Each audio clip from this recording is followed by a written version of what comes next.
আটকে দিলে এই ইমামে হোসেন পাক আগে যাওয়া হবে না, আপনাকে বন্দি করে নিয়ে যাওয়া হবে। এমন করে এজিদের পক্ষ থেকে খবর আছে। ইমামে হোসেন পাক বলতে লেগেছে, তোমরা জবানে যার কলেমা পড়ো তিনি হলেন আমার নানাজান, তোমরা কোন মুখে বলো আমি হোসেনকে বন্দি করবে? ওই সৈন্য দলের মধ্যে যিনি কমান্ডার ছিলেন, সিপাহসালার ছিলেন, তিনি হলেন হযরতে খুদ। তিনার মধ্যে আগে থেকে নবী ও আলে রাসূলদের প্রেম ছিল, কিন্তু তিনি রাজার হুকুমে এজিদ তখন জোর করে ক্ষমতায় বসেছিল। জানেন তো নাকি 1-1.5-2 ঘন্টায় আর পুরো কথা বলা যায়? এজন্য মেন জায়গাগুলো বলছি, জানেন তো নাকি? মুসলমান যদি কারবালা না জানো, এ মুসলমান থাকার থেকে মুজির হাতে মরে যাওয়াই ভালো। এমনি মারছে নাকি আমাদের ঘরে?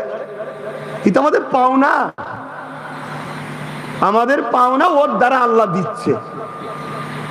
খোদার বিনা হুকুম ছাড়া গাছের পাতা লড়তে পারে? হ্যাঁ বলেন, খোদার বিনা হুকুম ছাড়া আকাশ থেকে 1 ফোঁটা পানি পড়তে পারে? তাহলে এত বড় দেশের প্রধানমন্ত্রী কি হবে খোদার বিনা হুকুম হয়ে গেছে নাকি? হ্যাঁ, তাহলে মাথায় বসিয়েছে কে? এই ইমানদার বলো, কে বসেছে? তাহলে কেন বসেছে? দুটো কারণে। মুমিনের ঈমান পরীক্ষা হবে, মুনাফিককে সাইজ করবে। নমরুদকে কে বসিয়েছিল? রাজা। বলুন বলুন। ফেরাউনকে কে বসিয়েছিল? রাজা। আবু জেল, উতবা, সাইবা আমার নবীকে কষ্ট দেবে আল্লাহ জানে না? তাহলে আগে তো তুলে দিতে পারতো, সেই তো মৃত্যু হয়েছে। তারপরেও যদি আবু জেল চলে যেত, বেলাল যে নবীকে ভালোবাসের পরীক্ষাটা নেবে কার দ্বারা? তাহলে শয়তানকে আল্লাহ বসাবে, জালিমকে আল্লাহ বসাবে, অত্যাচারীদেরকে আল্লাহ বসাবে। দুটো কারণে মুমিনের টেস্ট হবে ঈমান, যে মুমিন অত্যাচারীকে ভয় করে না আমাকে ভয় করে। মুমিন অত্যাচারীর জন্য সহ্য করে আমার দিনের উপরে থাকে কিনা দেখব। আজকে মুসলমান দাবি করে, মুসলমান সব বলে আল্লাহকে ভয় নেই, এদের ভয় সব কেন্দ্র সরকারকে। ভয় আছে না নাই? আচ্ছা, এই ভয়টা আমাদেরকে এমনি এমনি হয়েছে না খাওয়ানো হয়েছে? আচ্ছা, কেন খাওয়ানো হয়েছে? কোন অস্ত্র করব, সব জায়গায় ঘা।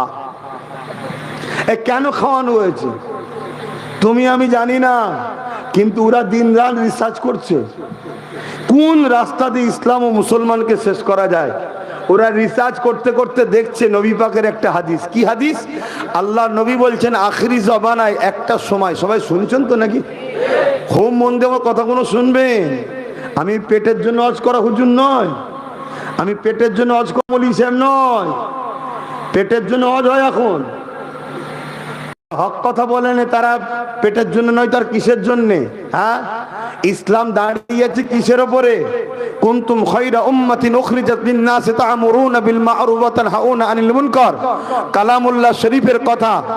দুটো কাজ আমাদেরকে করতে আল্লাহ ডিউটি দিয়েছে, অন্যায়কে মিটাও, ন্যায়কে প্রতিষ্ঠিত করো, এর নাম ইসলাম। তাহলে আজকে অন্যায়ের বিরুদ্ধে কথা বলে, আবার আমি বললে অনেকে বলে ওকে লিজাস না, গ্রামে ফেতনা হবে। কেন? ও শাসকের বিরুদ্ধে কথা বলে। কার বিরুদ্ধে? শাসকের বিরুদ্ধে। আচ্ছা, শাসকের সঙ্গে আমার ব্যক্তিগত কোনো ঝগড়া আছে? শাসক আমার জমি মেরে দিয়েছে, আমার চাকরি মেরে দিয়েছে, হ্যাঁ, কি ঝগড়া? ব্যক্তিগত কোনো ঝগড়া নেই তো। শাসক চোর, চুরি করে, শাসক জালিম, জুলুম করে, শাসক খুনি, খুন করে, শাসক দেশের দুশ্মন, শাসক বেইনসাফি করে। ইসলাম বলল অন্যায়, অত্যাচারী, জালিম শাসকের বিরুদ্ধে কথা বলা হলো সব থেকে বড় জিহাদ। জোরে বলুন সুবহানাল্লাহ। আজকে আমাদের হুঁশ আছে? আমার নবীর সুন্নাত হলো জালিম শাসকের বিরুদ্ধে কথা বলা। মুসা নবী, ঈসা নবী, ইব্রাহিম নবী, যত নবী এসেছেন প্রত্যেকটা নবী জালিম শাসকদের বিরুদ্ধে কথা বলে, তাদের সঙ্গে লড়াই করে মজলুম, অসহায়, গরিব, দুঃখী মানুষগুলোকে বাঁচিয়েছে। সে গরিব মানুষগুলো অগ্নি পূজারী হতে পারে, মূর্তি পূজারী হতে পারে, যাই হোক সে গরিব অসহায়দের পক্ষে নবী ছিল। প্রত্যেকটা নবী। আমার নবী যখন মক্কায় এসে আবু জেহেলের জুলুমের বিরুদ্ধে কথা বলেছিল, তখন মক্কায় কেউ আল্লাহ মাননেওয়ালা ছিল নাকি? সব তো 360টা নকল খোদা মূর্তির উপাসনা করতো। জানেন না? জানেন না? আল্লাহ নবী তাদের হয়ে জালিমের বিরুদ্ধে কথা বলেছে। তারা আমার রসুলের উপরে ফিদা হয়েছে, আমার নবীর কাছে এসে বসেছে। আমার নবী তাদেরকে সত্য বাণী শুনিয়েছে যে তোমাদের রব এই পাথরের মূর্তিগুলো নয়। কেন তোমাদের রবকে কেউ দেখেনি, রবের কাল্পনিক কেন ক্রিটিসাইজ করছো? আর রব তো একজন, তোমরা এতগুলো করেছো কেন? রবের মা করেছো, বাপ করেছো, বোন করেছো, বোনাই করেছো, শালা করেছো, শালি করেছো, এত গোষ্ঠী তৈরি করেছো কেন? তোমাদের প্রভু তো একজন,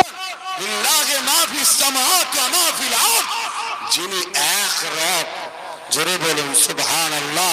তিনি যুগে যুগে আওতার, মেসেঞ্জার, পয়গম্বর, নবী রাসূল পাঠিয়েছে।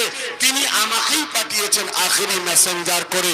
লোকের আমার নবীর হক বাণীর উপরে তারা আগেকারের কিতাবকে মিলিয়ে দলে দলে দলে দলে আমার নবীর হাতে হাত দিয়ে ইসলামকে কবুল করছে। জোরে বলুন সুবহানাল্লাহ। কিন্তু নবী পাক সাল্লাল্লাহু আলাইহি ওয়াসাল্লাম, বাবা তুই কি করছিস? আবার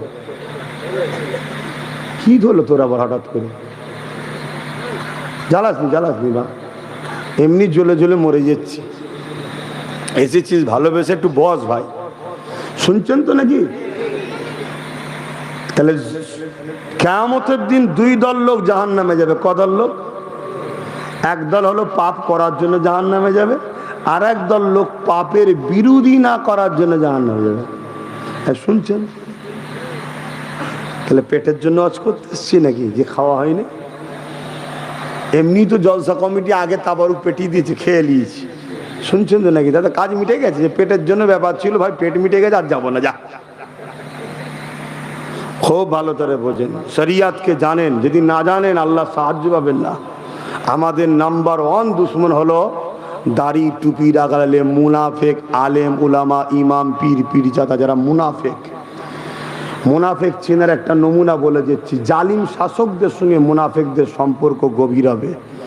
আর হক্কানি উলামাদের একটা নমুনা বলে যাচ্ছি।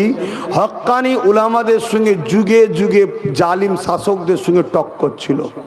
ইমামে আজমকে দেখুন, ইমামে মালিক হুজুরকে দেখুন, সুফিয়ান সাউরিকে দেখুন, ইমাম বুখারীকে দেখুন, আমার গরিবের নওয়াজকে দেখুন, মুজাদ্দিদ আলপে সানিকে দেখুন। হতবাগ আকবরের সঙ্গে টক্কর ছিল। এটা হলো হক্কানি উলামাদের একটা বৈশিষ্ট্য।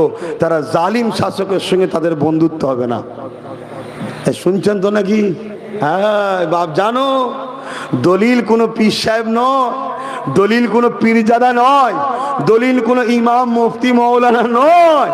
দলিল আল্লাহর কিতাব কোরআন আর আল্লাহর বন্ধু মুহাম্মদ রাসূল। জোরে বলুন সুবহানাল্লাহ। এই ছাঁচের উপরে ফেলতে হবে, না হয় সব বেকার। আরো একটা কথা বলে যাচ্ছি, যারা দেখবেন আপনাদের ঘরে নবীর সঙ্গে জুড়তে চাইছে, কার সঙ্গে? জোরে বলুন। নবীর সাথে জুড়তে চাইছে, জানবেন এ উলামা হলো হক। এটা নমুনা বলে যাচ্ছে।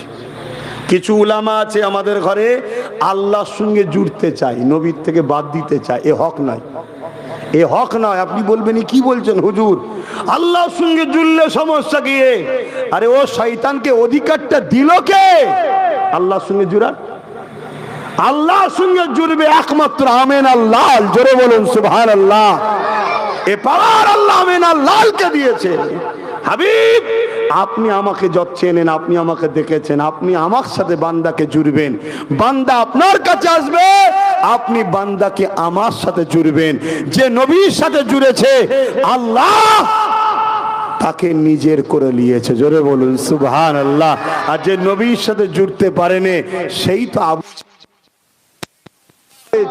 সেই তো আবু লাহাব হয়েছে। কথা শুনছেন না শোনেননি? অতএব নবীর সাথে যে জুড়তে চাইছে জানবেন এ হলো হক উলামা। হক কোরআনও ঠিক এটাই আমাদেরকে শিক্ষা দিয়েছে। আর নবী পাক সাল্লাল্লাহু আলাইহি ওয়াসাল্লামের সঙ্গে যেই জুড়বে সেই হযরতে আবু বকর সিদ্দিক হবে, ওমর ফারুক হবে, উসমান গনি হবে, সুলতানে হিন্দ হবে, মুজাদ্দিদ জামান হবে, সেজ হুজুর পীর কেবলা হবে। এই যে পাশে রয়েছেন উনার সাহেব যদি আবুল ফারাক সিদ্দিকী হবে, কথা বুঝাচ্ছে তো? হ্যাঁ, এরা নবীর সঙ্গে জুড়েছে, আর নবী ইনাদেরকে আল্লাহর সঙ্গে জুড়ে দিয়েছে। জোরে বলুন সুবহানাল্লাহ। নবীর সুন্নাত, নবীর আদর্শ, নবীর লাইফটাই তো হলো কোরআন শরীফ। জোরে বলুন সুবহানাল্লাহ।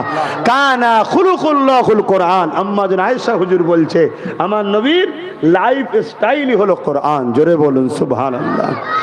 আজ আমাদেরকে একদল গাদ্দার বেরিয়েছে, তাদেরকে তার সুরাতে সকলে হুবাহু মুসলমান লাগে। একটা নমুনা বলে যে কারবালার দিকে যাব, ওই নমুনাটা একটু মন দিয়ে শোনে। এ যুবকেরা, এমন করে আল্লাহ নবীর হাতে হাত দিলেন। হযরত আবু বকর সিদ্দিক তিনার নাম, আরো একজন নবী পাকের হাতে হাত দিলেন, নাম তার আব্দুল্লাহ ইবনে উবাই। এ যুবকেরা, আমার নবী পাকের হাতে হাত দুজনেই দিয়েছে। আমার নবী ইমামতি করে, আবু বকর সিদ্দিক নবী